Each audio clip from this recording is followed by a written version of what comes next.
Welcome back, guys. The LT1 is finally back from the machine shop, so let's take a look at it. Ta-da!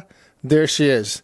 My first intent was to do this from getting the block, bare block back from the machine shop, but I had billet main caps put in, splayed main caps, brand new rotating assembly, and a whole bunch of other stuff that had to get done to this, like a line honing. So I had the machine shop go ahead and put together the short block. I thought it was a lot better for them to do it because anything needed to be done. If I got this back and something was off, I'd take it back to the machine shop and have them make a little clearance here or there. But I had them do it because they have a lot more access to parts, bearings, and all that to get this guy right. So with that said, we're going to do the oil pump, check the clearance on it, and we're going to install the windage tray.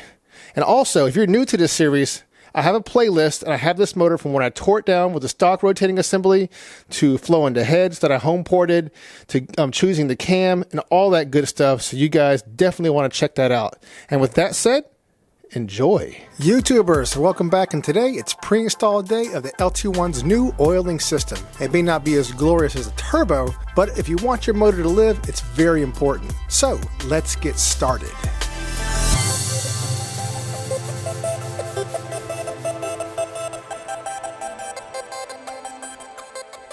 So my first order of business is to clean this oil pan. Hamburger did me a real solid leaving nice bits of metal lurking around to fall into the engine. My mama didn't raise no fool, so I'm going to grind every rough edge and wire brush all the slag and spatter off this degenerate.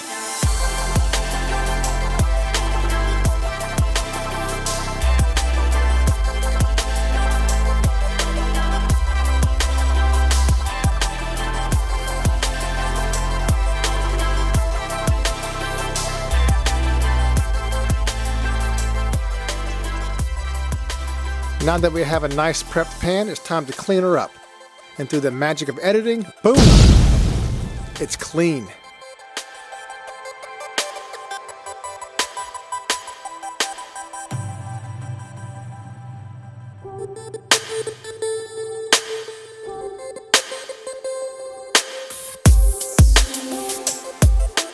To prevent rust, it's always a good idea to use WD-40 and wipe clean with a paper towel.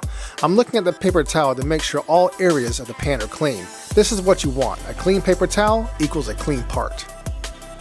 Now on to phase 2. We have all our Go Fast goodies easily accessible. Let's start by examining the oil pumps. Behold, the girth on the Milodon's pump's neck. Melling does have a heavy-duty pump body, so brands are up to you. The hefty neck is just cheap insurance. Vibration due to high RPM and smacking your engine over the head with nitrous can sometimes crack the stock pump's neck, sending your engine into cardiac arrest. Next, I'm going to remove the 4 bolts securing the pump's cover and take a look at its private parts. It's always a good idea to make sure the pump is clean of any metal shavings. That way, the cholesterol from the metal making its way into your bearings is not necessarily a good thing.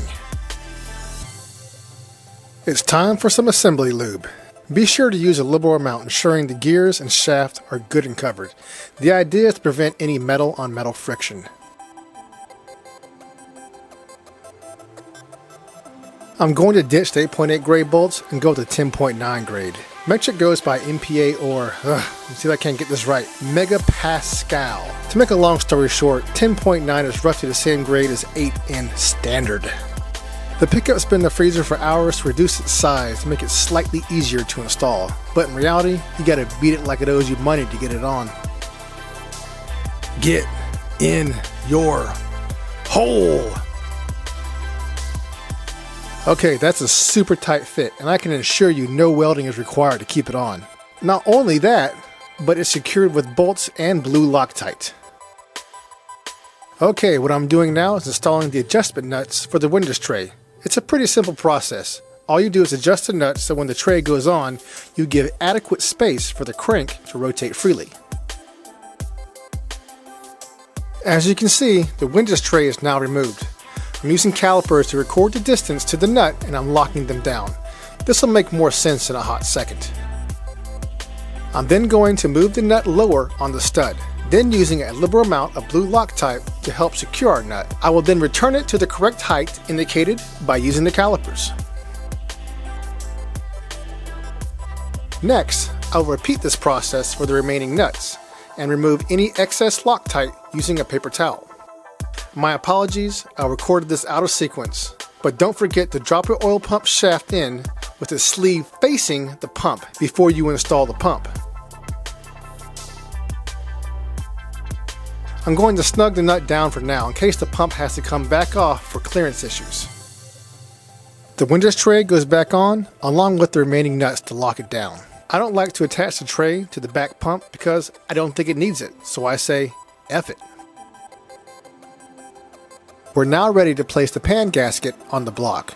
During the pre-install process, you want to get a good idea how all your tolerances will stack. I'm placing tape on the pickup to keep Play-Doh out the screen. We're using a fail-safe method here to record our pickup depth. And then we just simply, very carefully, put the pan on the block and push down.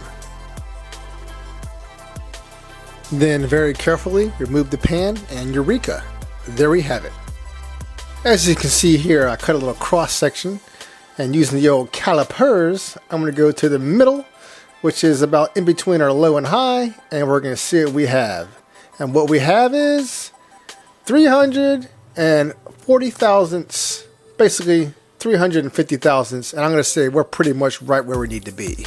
I'm then again going to remove the windage tray and all of its nuts until I'm ready to install it in the final assembly. My gosh, I said the word nuts so many times in this video, so we're down to the last time where I'm going to say nuts. And this nut on the oil pump, I'm going to lube it with some assembly lube, and we're going to torque her down to 65 foot-pounds because we know that our pickup and our pump are good to go. So we might as well just go ahead and lock these guys down. Alright, so that's it for tonight. I am seriously done effing with this motor. Doing this is one thing, doesn't take that long. But doing it and recording it for you guys takes an extreme amount of time. So I'm going to put this condom on the motor, and then I'm going to push baby back in the corner because it's Miller time. Thanks for watching, guys, and I'll see you next time. Don't forget to subscribe, and peace out.